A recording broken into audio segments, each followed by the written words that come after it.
Found out. I was talking to this pastor, and this pastor was like, y'all young people is finding out the secret. And I asked him, what secret is he talking about? He said, yes, America is Egypt. He was like, that's what the Seminole War was about, the Louisiana Purchase was about. Of course. And he was like, look up this map. It's called Tameri. And he said, y'all is Tamerikaans. So I went to look up at the map, right? And I was amazed he was right. He was like, that's y'all true nationality. And he was like, when the Seminole War broke out, that's when they won and they took over America and started calling them Americans, and they spelt it different. And the Bible is based upon y'all. All pastors know this, Freemasonry know this, everybody know this. It's all about money. Find truth. All you can do is find false, drop it and get rid of it. And eventually when you can't get rid of any more false, what you're left with is the truth. How much false can you find? And there's lots in history. I was looking around the internet and came across the images of the 1893 Chicago World Exposition. And it blew my mind because it looked like ancient Rome in the middle of downtown Chicago. And as I looked at it further, well, here's another one in Philadelphia, here's another one in St. Louis, in Buffalo, in San Francisco, and then as soon as they were done, they tore them all down and threw them in the garbage. That just told me there's something wrong with all of these. The story of the expositions is a gigantic lie. And I think it's so huge of a lie because I think they're right at a bridge point when so many things about the 1800s that seem strange and weird, right as this sort of period ends of unbelievable strangeness, and all of a sudden these fairs spring up all over the world with impossible buildings we're talking about, which are colossal structures. Chicago built 700 acres of fair in supposedly less than 2 years. St. Louis built 1,200 acres of exposition buildings. One of the buildings in Chicago, the manufacturer's building, would house 300,000 people. There's a giant statue in the middle of the lagoon. It was called the Golden Lady, and it was known as the Statue of the Republic. It was 65 feet tall. They say it was covered in gold leaf that had copper underneath, but others speculate it was actually made out of solid gold. So you're talking 65-foot high, potentially solid gold statue. We're talking giant structures and looking like ancient Rome with towers and domes and columns and the most fine, ornate pieces to them in these record, unbelievable times. Then as soon as they're done, chuck them in the garbage. Like Jackson Park is a swamp. So supposedly they had to drive down tens of thousands of wooden stakes in order to support the weight of everything. They dug out massive lagoons, lakes. They had a canal system that ran through the entire exposition. They also had an above-ground electric train. An electric train, well, where's the electricity coming from? That's running around the park. They had a moving walkway down by the shore. Not enough people are asking, where does this technology come from? Just to frame it, if I'm not mistaken, the Chicago Fair was the first time people had seen electric light. Tesla's the one who got the electricity contract for the Chicago Exposition, and it was certainly more than all of the lights anyway that were in New York City at the time were at the Chicago Exposition. Now, it must have been mind-blowing for most of those people who had only seen gaslight or candlelight at night to see that city lit up in such a way. Again, count the ways. It's 1901. We are told, whether it's true or not, the idea of being able to electrically do anything hasn't been around that long. And this fair is bizarre. This is supposed to be Tesla's fair, where he managed to somehow move electricity from Niagara Falls to Buffalo for the fair. No one's really explained how he actually did that. And at the middle of the fair is a 395-foot-high electrical tower, on top of which, of course, is a female golden statue called the Goddess of Light. And this thing was lit up by, some suggest, 500,000 electric light bulbs. Again, when you look at the photos of this thing, it's just, where do they really get the power from? I mean, think of what it would take today if you had a place with no electricity and no way to pipe it in, the generators that would have to be built. For example, there's a building that went up for the Barcelona Exposition in 1888. It was claimed to be the fastest built building in the world, 5,000 square meters, capacity for 2,000 guests, 600 rooms, 30 apartments, and it was supposed to be built in 53 days. This is supposed to be a time of horse and buggy. The 2-year building times are actually impossible unless the two most likely theories would be either A, they had a technology that they're not supposed to have, and it really was built in that time frame. Even if they built them, they had to build them out of marble and stone in record time. or the buildings were already there. They'd been there for hundreds or thousands of years, fixed up, refurbished, repainted, hence the term whitewashed, which is the term that was used for the Chicago Exposition, which was paint all the buildings with this brand new spray paint that they had just developed to spray paint all the buildings in record time, so you couldn't tell if anything was old or anything was new. How long did these things tend to stay open? When they built these things, supposedly over 2 years, which is the narrative, how long were they there for? About 6 months. 6 months for the public to come. And then what was amazing, for example, in St. Louis, 2 days after the fair ended, they brought in a demolition team from Chicago with explosives and blew the thing up. They actually used dynamite to blow it up, and they say threw it in landfills. Things like the World Fairs shows there was a time in our past, and even not that far in our past, where humans seem to be at a completely higher level. Human living and human knowledge were constructed into the buildings using cymatics, using sacred geometry. These fairs, they're so important to study because the history that we know right now as history was invented at the time these fairs were going on. One of their underlying nefarious purposes was to teach a historical narrative to the population that they were supposed to believe and agree with. And scarily, the world we're walking into today is in some way, has its origins during the time. My brother and I read a book called The Mark of Oppression, and these two publishers, Cardiner and Oversee, said that they could not understand how is it that a group of people, African Americans, have been bludgeoned over the heads mentally and spiritually for hundreds of years and are still surviving. They couldn't understand it, and they said so in their book.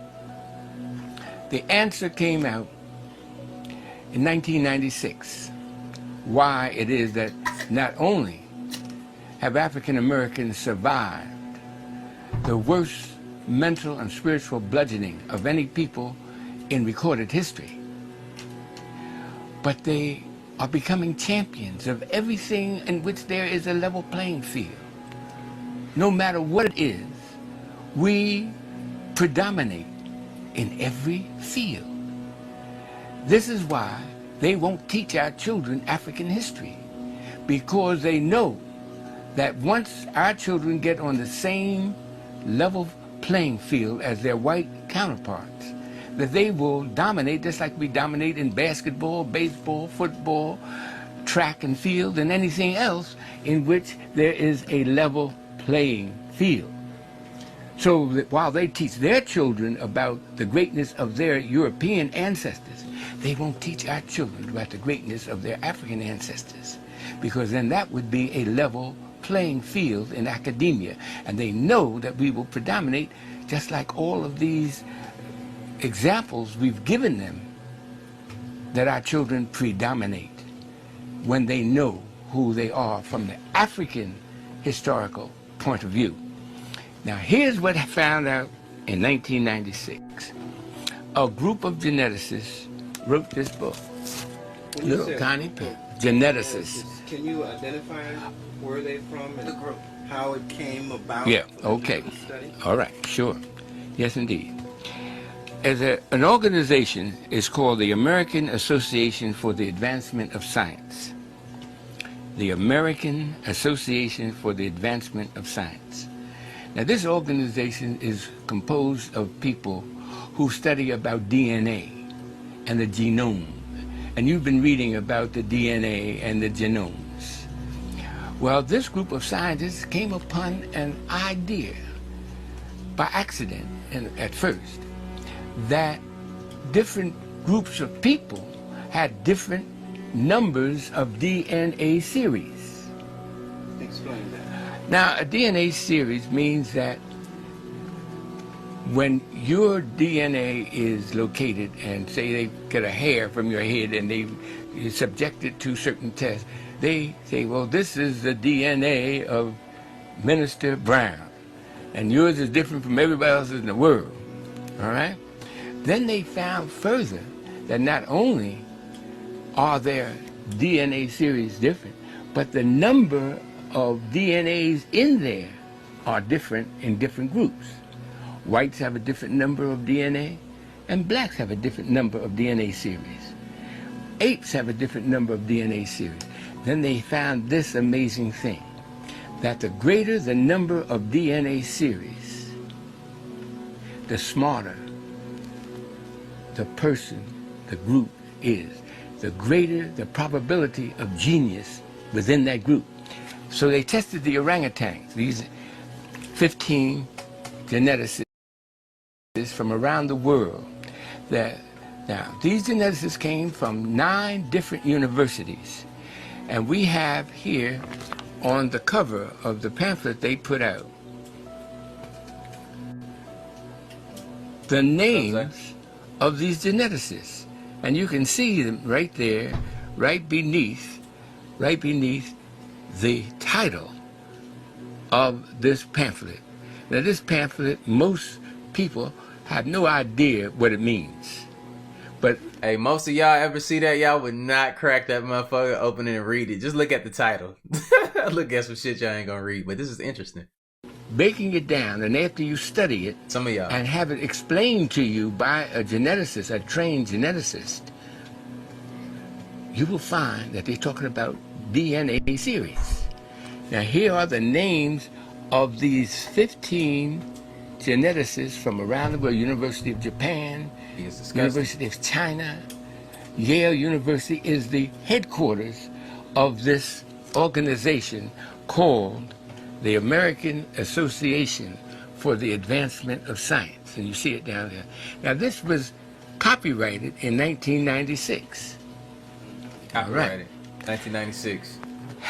What it said is this, and this is the mind-blowing part.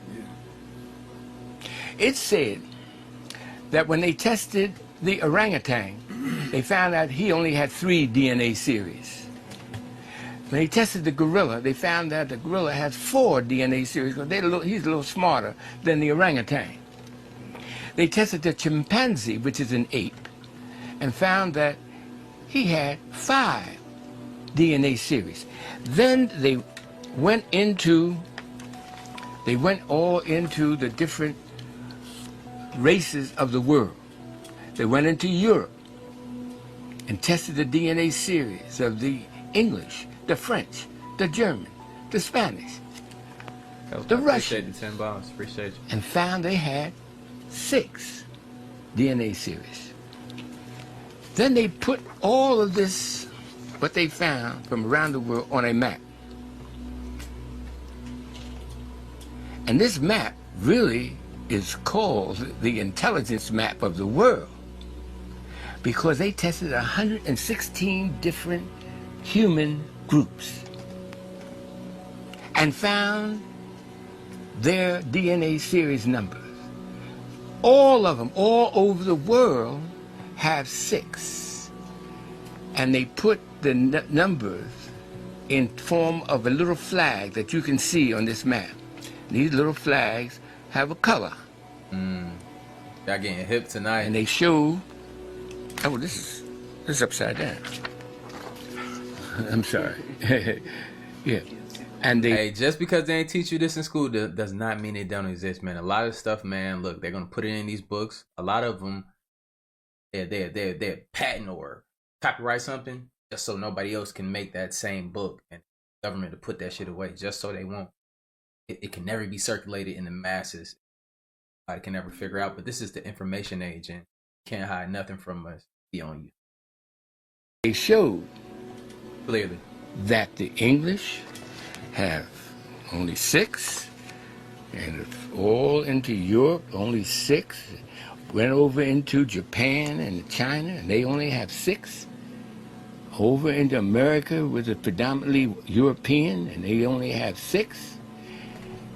Then they came to Africa, and they came to the part of Africa.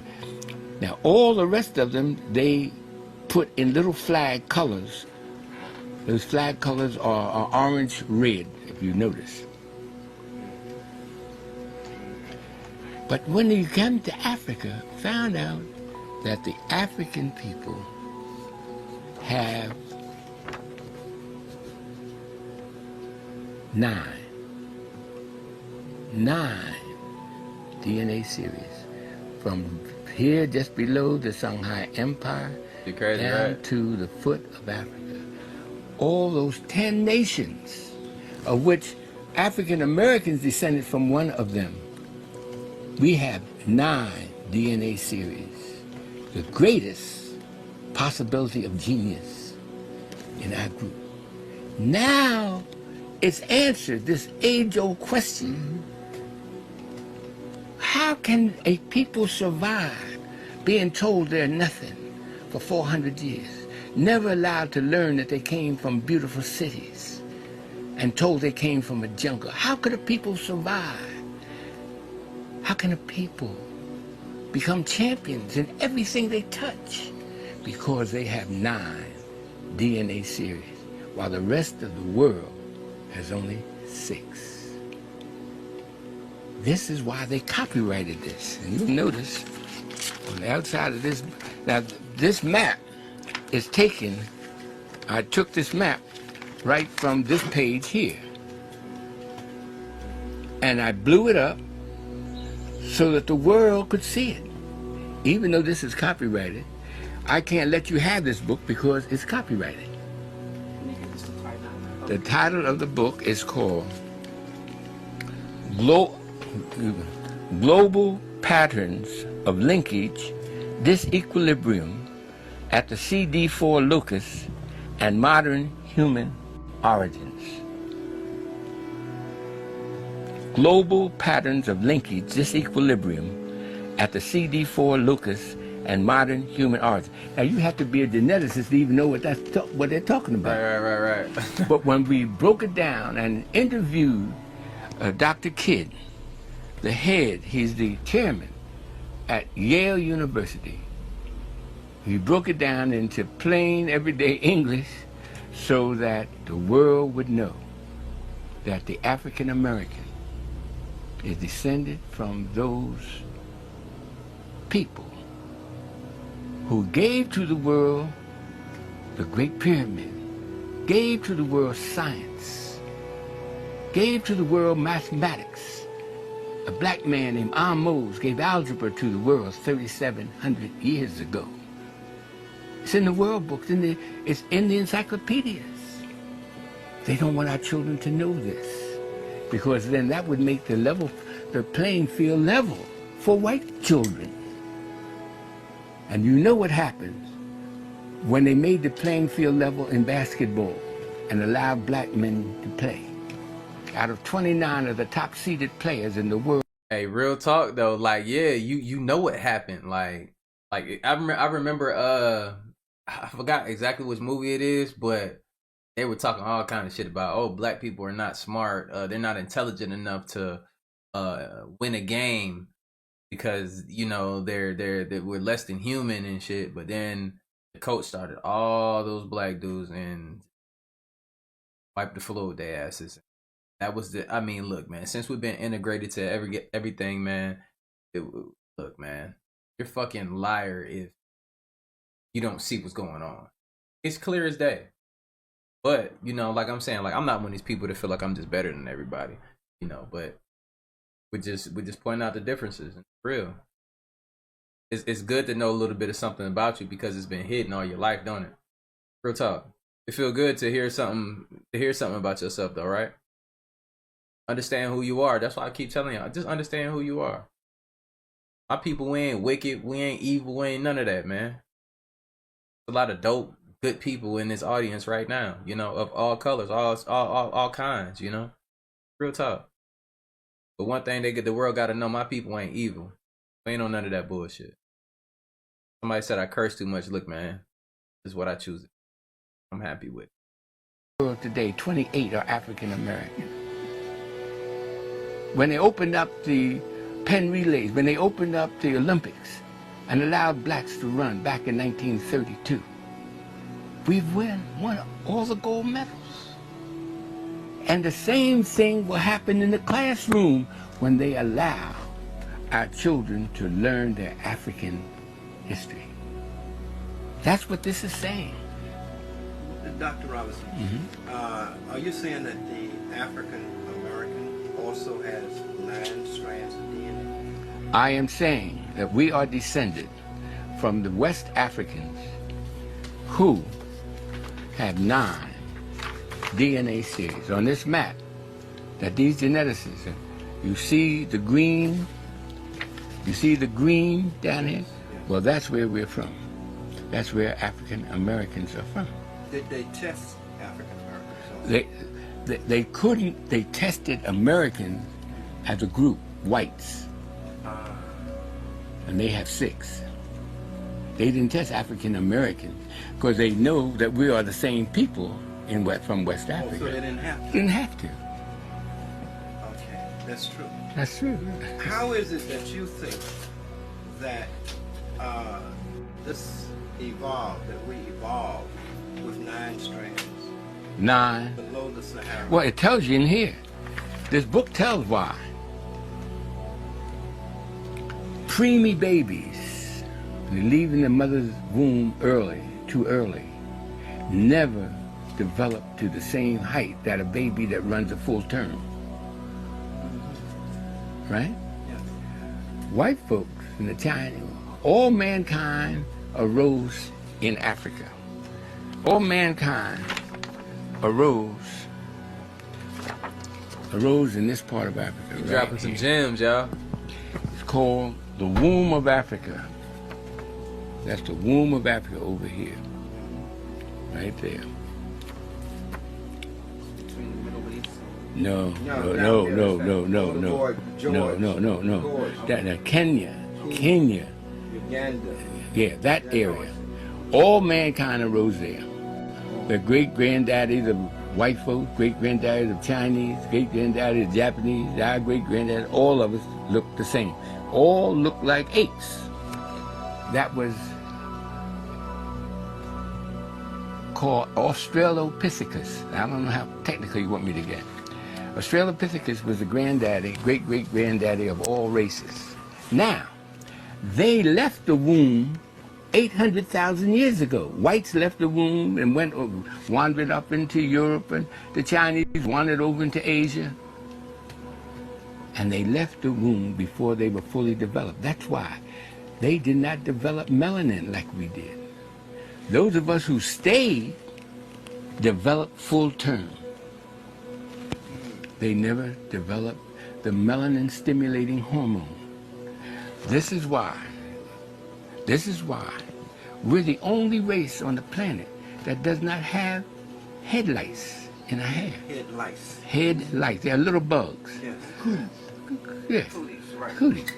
We're the only race on the planet because we developed full term. We lost our straight hair, that animal hair, over 150,000 years ago. Jocelyn Webb, appreciate it. You see, Hey, all I'm gonna do other races have head lice because they never developed fully.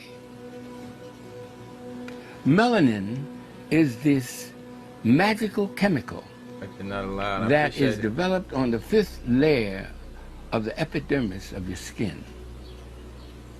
Now, we've been brainwashed to believe that the less melanin you have, the prettier you are, because that's the brainwash. That's like saying a naked person is prettier than a person with beautiful clothes on. If you get what I'm love trying New to York, say, keep the cursing. scenario, yeah. Melanin Appreciate it. heals. When you cut yourself, the melanin rushes to the surface of your skin and forms a scab. What color is that scab? Right. I don't care what color. Brown, dark brown. That's the melanin coming up to heal you. This is why we do not get skin cancer, because of the melanin prevents it. The only place where we can get skin cancer, we learned it in the inquiry today, is on the palm of the hand and the fingers. And I can't believe we'd be putting our hand up to the sun to get skin cancer.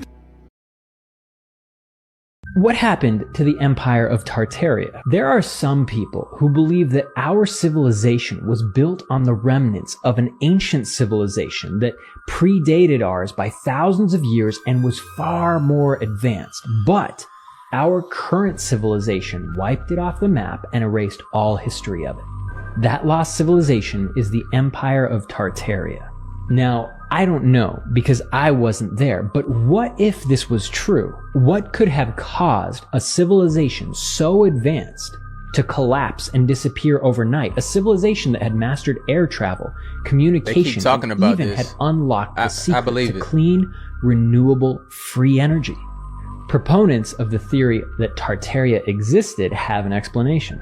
Tartaria was a civilization far more advanced than ours. They were benevolent to each other. They didn't have to pay for clean water and clean energy. They lived in peace for a long time. So they might have at odds with capitalism and industrialism and the rise of fossil fuels. So, capitalists from the West decided that they would destroy this empire, Tartaria, because it threatened their business model to harness dirty energy and sell it to the world and build a brand new civilization around that. So, they did it.